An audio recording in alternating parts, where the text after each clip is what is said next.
మరి రష్యా విషయంలో deep state ఎలా పనిచేస్తుంది? రష్యాను కూడా టార్గెట్ చేస్తుంది.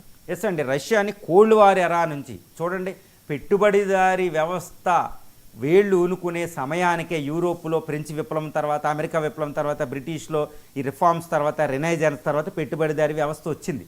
దానికి ఎగినెస్ట్గా కార్ల్ మార్క్స్ మేనిఫెస్టో, ఈ ఏంజల్స్ మేనిఫెస్టోని ఆధారంగా చేసుకుని 1917లో రష్యన్ రెవల్యూషన్ వచ్చింది. 1922లో యుఎస్ఎస్ఆర్ ఏర్పడిన తర్వాత అక్కడ లెనిన్ను, స్టాలిన్ను ఒక అద్భుతమైన కమ్యూనిస్ట్ వ్యవస్థ నెలకొల్పేదారు. ఎవరికి? పెట్టుబడిదారి వ్యవస్థకి. అప్పటి నుండి డీప్ స్టేట్ అంతా రష్యాని విడదీయడానికి, ఈ యుఎస్ఎస్ఆర్ని విడదీయడానికి ప్రయత్నం చేసి యుఎస్ఎస్ఆర్ని విడదీసేసింది. కానీ రష్యా మీద డీప్ స్టేట్ ప్రభావం చాలా ఎక్కువ ఉన్నా చాలా జాగ్రత్తగా ఉంటుంది. ఇందా నేను చెప్పినట్టు చైనా లాగానే రష్యా కూడా ఈ వెస్ట్రన్ కంపెనీస్ని ఎక్కడి వరకే రాకుండా అడ్డుకుంటూ ఉంటుంది. ఆ విధంగా యుఎస్ఎస్ఆర్ పతనమైన ఇప్పుడు రష్యా అంటే పుతిన్ ఆధ్వర్యంలో ఈ డీప్ స్టేట్ని చాలా జాగ్రత్తగా ఉంటాడు. కానీ రష్యా జాగ్రత్తగా ఉన్న చూడండి, మీకు ఉక్రెయిన్ యుద్ధం జరుగుతూ ఉంటుంది.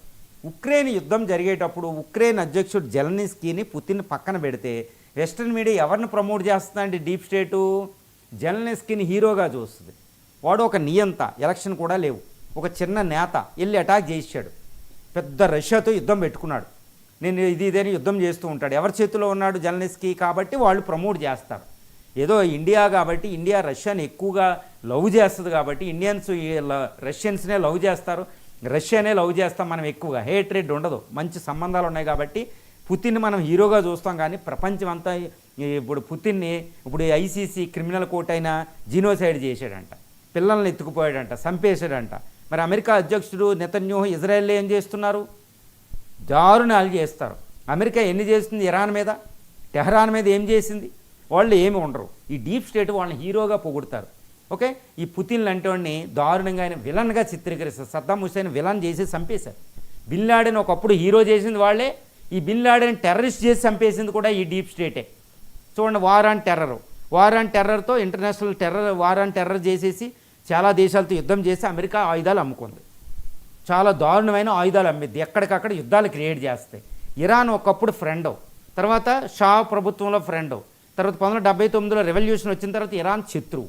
సద్దాం హుస్సేన్ ఒకప్పుడు ఫ్రెండ్, ఒకప్పుడు శత్రువు. చూసారా, వాళ్ళు నచ్చితే మిత్రుడు, లేకపోతే శత్రువు. పుతిన్ నచ్చడు రష్యా. అదే విధంగా రష్యా మీద కోల్డ్ వార్ ఎరా నుంచి డీప్ స్టేట్ భయంకరమైన ఫోకస్ చేస్తాయి. కాబట్టి చైనా ఈ రష్యాని డీప్ స్టేట్ ఏమీ చేయలేని విధంగా చేసి వాళ్ళు జాగ్రత్తగా రక్షించుకుంటారు. అందుకని పుతిన్ నియంత అంటారు, జీ జిన్పింగ్ నియంత అంటారు. వాళ్ళకి నచ్చపోతే మన మోడీని కూడా నియంత అంటారు. చూడండి, మోడీ వచ్చిన తర్వాత ఫ్రీడమ్ హౌస్ ఇవన్నీ రిపోర్టుల్లో మోడీ ప్రజాస్వామ్యం పడగొట్టేశాడు ఇండియాలో అని చెప్తారు వాళ్ళు. వాళ్ళకి నచ్చకపోతే అందరూ నియంతలే. ఏదేమైనప్పటికీ రష్యా మీద డీప్ స్టేట్ చాలా ఎక్కువ ఫోకస్ చేసిన రష్యా కూడా చాలా జాగ్రత్తగా డీప్ స్టేట్ని దూరం పెట్టి తన ప్రాబల్యాన్ని ఉంచుకునేటట్టు చైనా లాగా చేస్తూ ఉంటుందండి.